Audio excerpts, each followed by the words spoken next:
Hello everyone, welcome to this video on visiting the Colosseum in Rome, Italy. This is a know before you go type of video where I show you 10 tips and tricks for visiting the Colosseum. So let's get right to it. Tip number 1 is getting here. The first tip is getting to the Colosseum, which is located right smack dab in the middle of Rome. If you're staying in a centrally located hotel, it's probably walkable. If not, you can get to the Colosseum easily by using public transportation. The metro, Rome's underground subway, the buses, and even the trams stop right in front of the Colosseum. And when I say right in front, I mean right in front. We took the metro, line B, and took the subway train to the Colosseum station. It's the most amazing thing. When you come up out of the subway, the Colosseum is right there. It looks like it was plunked down right in the middle of the street. You don't even have to ask anyone for directions. You'll see it as soon as you exit the Colosseum station. Using the metro is very easy. A ticket is €1.50 and easy to buy using the machines in the station.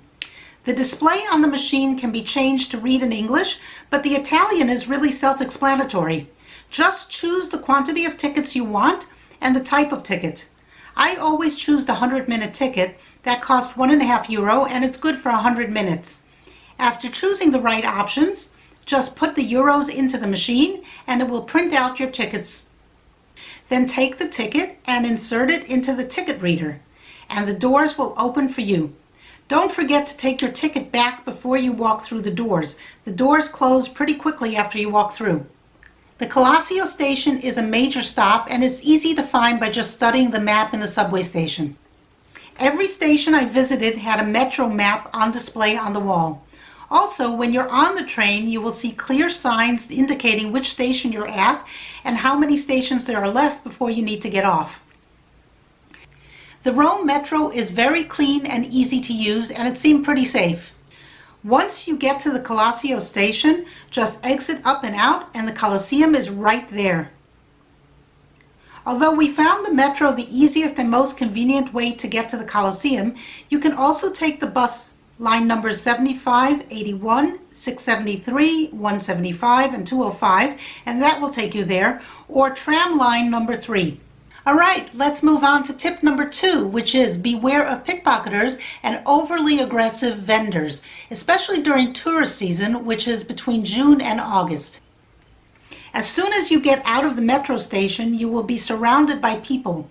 These are either other tourists, tour guides, or vendors. As with any situation where you are crushed by masses of people, be wary of pickpocketers. There are many wallets and pouches you can buy to keep your money, credit cards, and other valuables safe from pickpocketers. Some of these can be worn around the neck and some around the waist. The harder you make it for the pickpocketers to reach in and grab your wallet, the safer you'll be. So have a look at some of these items before you go on your trip. As for the vendors, they're trying to sell all sorts of stuff, some useful and some not. For example, if you want to buy a hop-on, hop-off bus ticket, there's someone right there ready to sell it to you. They're also there to sell you any tours you might be interested in. I found the water vendors very useful and not overly aggressive. But be wary. If a vendor approaches you to put a free bracelet on your wrist or to put parakeets on your head, run the other way. Unless, of course, you want to pay for the privilege of owning a free bracelet. Some of the vendors were quite aggressive, and you need to be tough and walk away if you're not interested. If you show the slightest bit of interest, make sure you are sincerely ready to buy something, otherwise you will be hounded until you do. The best thing to do, if you don't want to be bothered, is to not make eye contact and don't show the slightest interest. Once you engage in conversation with a vendor, you become a target. Of course, if you enjoy this sort of game, go ahead and engage. Just know what you're getting into. Aside from the vendors, there are also performers who are not aggressive, and you can decide to throw them €1 or 2 if you like what they're doing. We came across musicians that were quite good, and statues that were really people painted as statues, people also with floating heads, and actors dressed as Romans. All this is very entertaining, and they do add to the color and flavor of Rome when you're a tourist. But they do expect to collect some money in their open guitar cases, that's why they're open. So if you linger too long, you will probably feel compelled to donate to their cause. Back to the issue of pickpocketers, we were warned about this by native Romans, but we didn't actually experience it, and it might be because we keep a good eye on our belongings. I saw many other tourists were also careful, some wearing their backpacks on their front, and many women slinging their pocketbooks over their head and shoulders and keeping their hands on the latch. Pickpocketers look for easy victims, so don't make yourself one.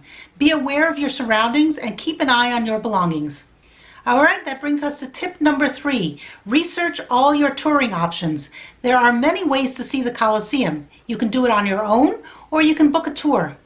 To buy the regular official tickets, go to the website shown here, and then click on the tab that says Online Tickets.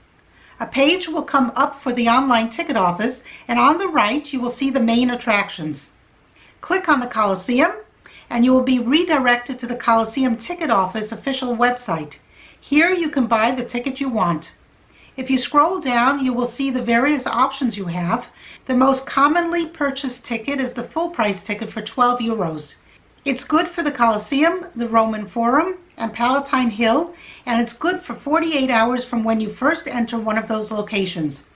So you can visit the Colosseum over 2 days, or see the Colosseum one day and the Forum the next. Another option is to go with a tour. If you decide to go with a tour, make sure you shop around. The options vary greatly, and so do the prices. Here you can see some tours on Viator. As you scroll down the choices for the Colosseum, you can see how many different options there are.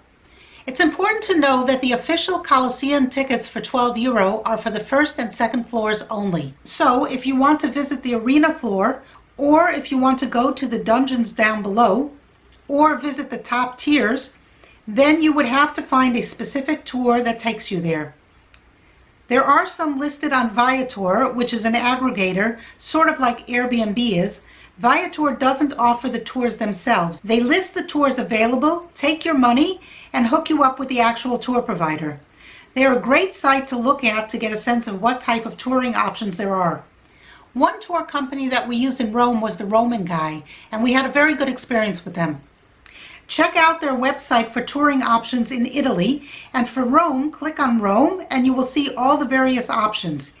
You can see here VIP tours for the underground and arena floors, and also tours for the upper levels. The prices are listed in euro, but you can change that to dollars or whatever currency you're familiar with by going to the top right of the screen where it says euro and change it to your currency. Now you can see the prices. They are not cheap. The least expensive way to visit the Colosseum is through the official website. The tour operators have access to separate entrances away from the crowds, and the tour guide explains what you are seeing through headsets and with pictures and diagrams.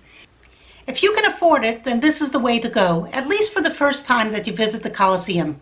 The tour guides all say pretty much the same thing, so one tour of this sort is enough. Pick the one you want and see it.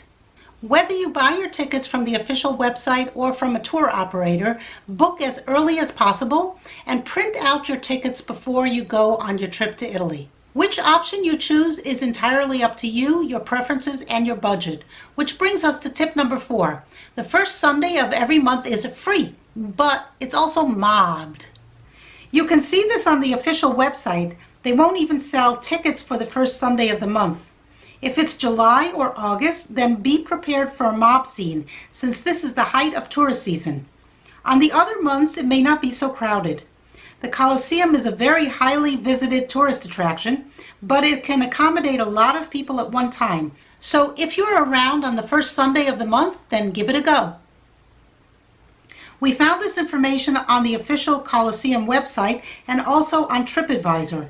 TripAdvisor is an excellent resource for information, so if you have the time to sift through all the information contained there, then go ahead and do it. Remember the motto, know before you go. Which brings us to tip number 5. Tip number 5, if you didn't buy your tickets ahead of time online and you didn't book a tour, don't worry. There's still a good tip for avoiding long lines at the Colosseum. Buy your tickets at the Roman Forum. Yes, the tickets you buy at the Roman Forum are the same for both the Colosseum and the Roman Forum and Palatine Hill, and they are also good for 48 hours. The ticket lines are usually much shorter at the Forum than the Colosseum. For some reason, most people start out their visit at the Colosseum and then visit the Forum. Or they're not aware that they can buy their tickets at the Forum, so they stand online at the Colosseum. There are signs pointing to the ticket office. There's no reason you can't start your day at the Forum and head over to the Colosseum afterward. You use the same ticket you bought earlier at the Forum to skip the ticket buying line at the Colosseum. But really, the best thing to do is to buy your tickets online ahead of time and print them out before you leave for Italy. All right, that brings us to tip number 6. Tip number 6, make sure to bring or buy water and drink. Visiting both the Colosseum and the Forum in the same day is tiring and dehydrating. You will do a lot of walking, and during the tourist season, it's very hot. Make sure to drink lots of water to stay hydrated and take your time. Don't overdo it. If you don't bring water, you can buy it easily. There are numerous vendors walking around selling bottles of ice-cold water. Sometimes the bottles are pure ice with no water, so check before you buy. We paid €2 per bottle for ice-cold water, and then we walked a bit and found someone selling the same bottles for €1. So don't be afraid to bargain, especially if you are buying more than one bottle of water. And hold on to your bottle. There are free fountains all over Rome, so you can refill your bottle of water anytime you come across one of these fountains. The water is surprisingly tasty, clean, and fresh. I had no bad experiences from drinking the water in Rome. And so that brings us to tip number 7. Tip number 7, learn as much as you can before you go. There are some very good touring books you can buy, or visit your local library and see what they have on hand, and then read and learn. You can also watch YouTube videos about the Colosseum. This way, when you actually get there, you will be tuned in to what to look for. For example, there's a big cross erected where the emperor sat to watch the games at the Colosseum. Directly across from the emperor's box was where the Vestal Virgin sat. Now that you know that, when you see the cross, it won't just be a cross, it will have a context. That's where the emperor sat. And look up what the Vestal Virgins were. That way, when somebody mentions them, you'll know what they're talking about. That brings us to tip number 8. Tip number 8, the Colosseum, and especially the Roman Forum, is not stroller friendly. The Forum especially has large cobblestones and stepping stones that make it nearly impossible to push a stroller over. The Colosseum has extremely steep steps to get from one level to the next. So use your common sense and use the elevator. They call it a lift. Just look for it near the staircase. I didn't see a line for it. Most people take the steps. As for the Forum, I don't have much advice on how to negotiate those cobblestones. The stroller really took a beating on those stones, and people with walkers or canes had a hard time as well. Even healthy and athletic adults are tired out by the steep steps and the cobblestones. And now that brings us to tip number 9. Tip number 9, be prepared. Pack enough water and snacks for the day or money to buy it. I find chocolate is a big pick-me-up source of energy that is easy to carry, except in the hot Italian sun. Make it M&Ms, and that way you won't have a melted chocolate mess on your hands. Make sure to wear the most comfortable shoes you can. Your feet will take a beating. And bring protection from the sun. This is Rome, and the sun is hot and strong. Wear sunscreen, sunglasses, and even a big floppy hat to protect yourself. And finally, bring the gear you like to have, but don't overburden yourself with heavy equipment. Bringing your own selfie stick, if you're into that, is a very good idea. I saw plenty of people taking selfies. The vendors will probably try to sell you a flimsy-looking selfie stick, so the best thing to do is to buy it from home. It'll be cheaper and it will probably be of better quality. And bring an extra set of batteries for your camera and a power bank for your phone. You can find these items on Amazon, and if you use Amazon Prime, you can get it very quickly. This is the power bank that I use. It has enough power to recharge my phone twice or my camera battery. I have a link for it in the description box below. It was very easy to carry and it packed a lot of juice. Alright, and that brings us to our last tip, tip number 10. Tip number 10, and this is my most important tip, have fun. A trip to Rome and a visit to the Colosseum is not a day at the beach. It is not meant to be a relaxing vacation. For that, you go to a resort or on a cruise. Visiting Rome is a different kind of vacation. You want to visit as many sites as you can, so it's go, go, go all the time, and it can be exhausting. But having that mindset and knowing that this is an active vacation helps because you know what to expect. It is very tiring, the sun is hot, your feet hurt, but you'll have plenty of time to rest once you're dead. So as long as you're alive, enjoy every moment of your travel experience. Try to learn and experience as much as you can, and when you get back home, to avoid the blues, start planning your next vacation. I hope you enjoyed these tips and tricks for visiting the Colosseum. Be sure to check out my other videos on Rome, and if you like what you see, please hit the subscribe button. If you have suggestions or your own tips you would like to share, please post them in the comment section below. And thank you for watching. Bye!